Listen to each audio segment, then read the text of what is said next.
जय माता दी दोस्तों, मैं एस राठौड़। आज आप मारवाड़ के पार्ट 3 में हम रणमल राठौड़ के संदर्भ में आपसे बात करूंगा, जिनका शासनकाल 1427 से 1438 का रहा। हमने मारवाड़ रियासत के पिछले पार्ट में राव चूड़ा के बारे में बात की थी। राव चूड़ा ने अपनी मृत्यु से पहले अपने छोटे पुत्र राव कान्हा को मारवाड़ का अगला शासक घोषित कर दिया था और अपने बड़े पुत्र को संतुष्ट करने के लिए जोजावर की जागीर दे दी थी। इससे असंतुष्ट होकर राव रणमल राठौड़ मेवाड़ चले गए।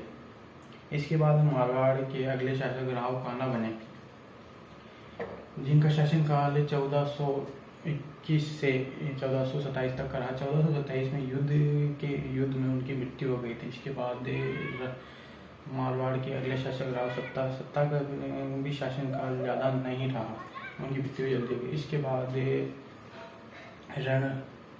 रणधीर और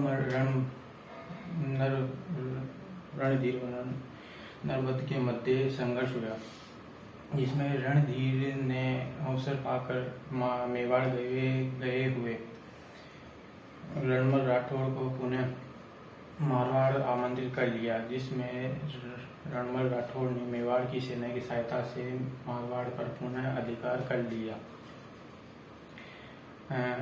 जिसमें नरबद बुरी तरह से घायल हो गया। अब हम इसके बारे में चर्चा करेंगे कि उन्होंने मारवाड़ का राज्य कैसे प्राप्त किया, उनकी सहायता मेवाड़ की सेना ने कैसे दी। जब वह मेवाड़ गए थे तो उन्होंने उस समय मेवाड़ के शासक राणा लाखा थे, जिनका शासनकाल 1382 से 1421 तक का माना जाता है। उन्होंने मारवाड़ का पुनः शासन प्राप्त करने के लिए अपने राणा लाखा के साथ मेलजोल अच्छे करने लगे। इसके लिए उन्होंने मेवाड़ के शासक राणा लाखा के दरबार में अपनी बहन हंसाबाई के विवाह का प्रस्ताव उनके बड़े पुत्र राव चूड़ा के लिए भेजा, परंतु उस समय दरबार में राव चूड़ा न होने के कारण उन्होंने विवाह के नारियल को देखकर ये बात मजाक में कही होगी कि इस बुढ़ापे में हमारे लिए विवाह का नारियल कौन भेजेगा। जब ये बात रणमल राठौड़ को पता चली तो उन्होंने यह कहवाया कि हंसाबाई का विवाह आपके साथ कर दिया जाएगा, परंतु उसकी एक ही शर्त होगी। वह शर्त यह थी कि जब हंसाबाई के जो पुत्र उत्पन्न होगा वह मेवाड़ का अगला शासक होगा। जब यह बात चूड़ा को पता चली तो चूड़ा ने यह वचन लिया कि मैं मेवाड़ का अगला शासक नहीं बनूंगा और भविष्य में मेवाड़ के शासन को प्राप्त करने के लिए संघर्ष भी नहीं करूंगा। इस बात से खुश होकर राणा लाखा ने अपने बड़े बेटे चूड़ा को मेवाड़ का संरक्षण व हंसाबाई से उत्पन्न पुत्र मोकल का संरक्षक बना दिया।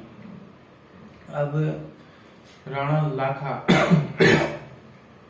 लाखा की मृत्यु के बाद मेवाड़ के अगले शासक राणा मोकल बने, जिनका शासनकाल 1423 से 1433 तक का रहा।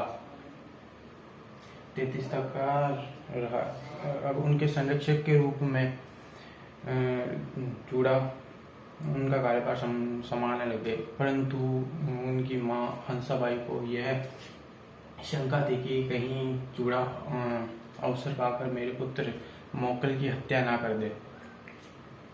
इनकी इस शंका को आगे बढ़ाने का कार्य रणमल राठौड़ ने किया। इससे दुखी होकर चूड़ा मालवा चले गए। उस समय मालवा का शासक होसन शाह था और वहां रहने लगे। यह अवसर प्राप्त कर रणमल राठौड़ मोकल के संरक्षक बन गए और जो बड़े बड़े पदों पर सिसोदिया नियुक्त थे उन्हें हटाकर वह उनके मध्य फूट डालकर बड़े बड़े पदों पर राठौड़ों को नियुक्त करने लगे, जिससे मेवाड़ रियासत में भी राठौड़ों का प्रभाव बढ़ने लगा। मतलब रणमल राठौड़ की महत्वाकांक्षा इतनी थी कि वह मारवाड़ के साथ साथ मेवाड़ पर भी अपना शासन करना चाहते थे। अब एक सिसोदिया सरदार ऐसे थे जो राघव देव, जो चूड़ा के भाई थे, वह सभी सिसोदिया सरदारों का नेतृत्व कर रहे थे।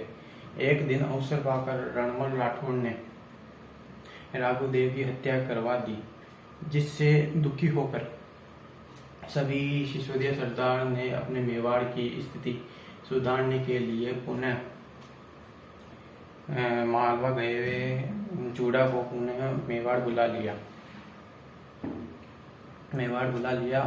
वह राणा कुंभा के आदेश पर रणमल राठौड़ के विरुद्ध षड्यंत्र रचा गया और सिसोदिया सरदारों के द्वारा रणमल राठौड़ की हत्या करवा दी गई। कुछ इतिहासकार तो यह भी कहते हैं कि रणमल राठौड़ की हत्या हंसाबाई की एक दासी भारमली थी, जिससे रणमल राठौड़ प्रेम करते थे। एक दिन रणमल राठौड़ ने उन्हें दरबार में बुलाया और उनके हाथ में एक जहर की पुड़िया थमा दी और कहा कि आप यह पुड़िया महाराणा कुंभा के खाने में मिला देना, जिससे महाराणा कुंभा की मृत्यु हो जाएगी। उसके बाद मेवाड़ का अगला शासक मैं बनूंगा और मैं आपको यहाँ की महारानी नियुक्त कर दूंगा। इसी के कारण यह कहा जाता है कि भारमली के मन में देश प्रेम जागा और उन्होंने महाराणा कुंभा के खाने में जहर ना मिलाकर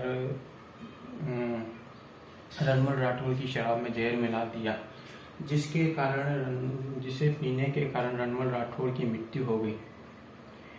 अब हम मारवाड़ रियासत के अगले पार्ट में जोधपुर के महाप्रतापी शासक, मारवाड़ के महाप्रतापी शासक राव जोधा के बारे में आपसे चर्चा करूंगा। थैंक यू दोस्तों।